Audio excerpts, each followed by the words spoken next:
जय माता दी। दोस्तों कैसे हैं आप लोग, यह बताने के लिए कमेंट बॉक्स में जय माता दी जरूर लिखें। माता रानी सबका कल्याण करेंगी। दोस्तों देश भर में नवरात्रि की धूम, माँ आदि शक्ति की आराधना का पर्व नवरात्रि शुरू हो चुका है। माता के 9 दिन व्रत रखकर उनकी आराधना की जाती है। अगर आप भी माता का व्रत रख रहे हैं तो हम आपको आज इस वीडियो के माध्यम से नवरात्रि व्रत की कथा बताएंगे, क्योंकि कोई भी व्रत बिना कथा पढ़े अधूरा माना जाता है। कहा जाता है नवरात्रि व्रत के दौरान इसका पाठ करने से सभी कष्ट दूर होते हैं और माता की कृपा बरसती है। तो चलिए सुनते हैं नवरात्रि व्रत की कथा।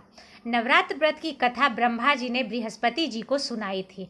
ब्रह्मा जी के अनुसार प्राचीन काल में मनोहर नगर में पीठत नामक एक अनाथ ब्राह्मण निवास करता था। वह माँ दुर्गा की काफ़ी पूजा किया करता था। उसके घर सुमति नाम की कन्या का जन्म हुआ। पिता प्रतिदिन देवी दुर्गा की पूजा करते तो सुमति उपस्थित रहती।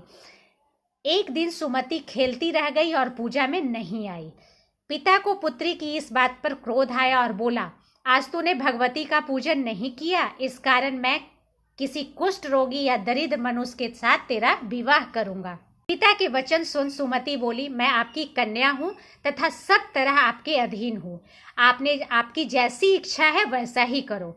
राजा से, कुष्ठी से, दरिद्र से अथवा जिसके साथ चाहो मेरा विवाह कर दो, लेकिन होगा वही जो मेरे भाग्य में है। ब्राह्मण ने क्रोधित हो सुमति का विवाह एक कुष्ठी के साथ कर दिया और अत्यंत क्रोधित हो पुत्री से कहने लगा, हे पुत्री, अपने कर्म का फल भोगो, देखे भाग्य के भरोसे रहकर क्या करती हो। उस बालिका की दशा देख भगवती प्रकट हुई और बोली कि पुत्री, मैं तेरे पूर्व जन्म के पुण्य के प्रभाव से प्रसन्न हूँ।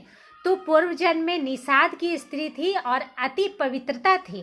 एक दिन तेरे पति निषाद ने चोरी की। चोरी करने के कारण तुम दोनों को सिपाहियों ने पकड़ लिया और ले जाकर जेलखाने में कैद कर दिया।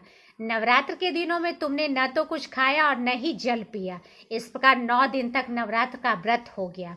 हे ब्राह्मणी, उन दिनों में जो व्रत हुआ, इस व्रत के प्रभाव से प्रसन्न होकर मैं तुम्हें मनोवांछित कर वर देती हूँ। तुम्हारी जो इच्छा है सो मांगो। उसने माँ से कहा, हे माँ, मेरे पति का कोढ़ दूर करो। देवी ने कहा, उन दिनों तुमने जो व्रत किया था उस व्रत का एक दिन का पुण्य पति को कोढ़ दूरने के लिए अर्पण करो। उस पुण्य के प्रभाव से तेरा पति कोढ़ से मुक्त हो जाएगा।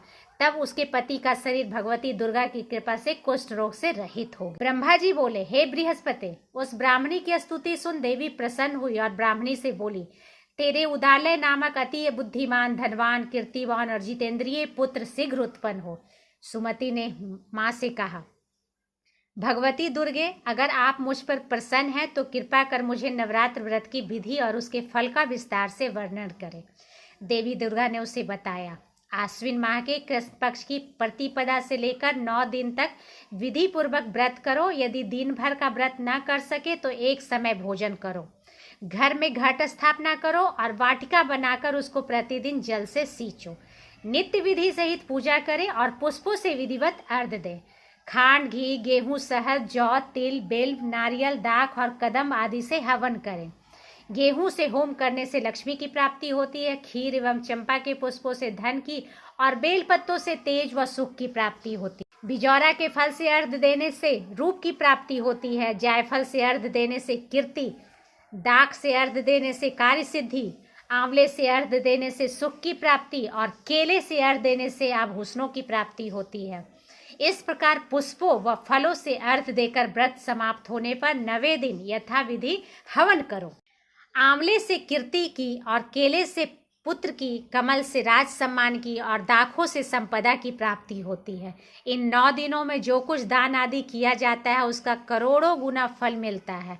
इस प्रकार ब्राह्मणी की व्रत की विधि और फल बताकर देवी अंतर्धान हो गई। तो दोस्तों ये थी नवरात्रि व्रत की कथा। आप कुछ भी नहीं कर सकते तो इस कथा का श्रवण नवरात्रि के 9 दिनों तक करें। माता रानी की कृपा आप पर और आपके घर पे पड़ेगी। उम्मीद करती हूँ कि आज की जानकारी आपको पसंद आई होगी। वीडियो को लाइक करें, शेयर करें और मेरे इस घरेलू खबर चैनल को सब्सक्राइब करें।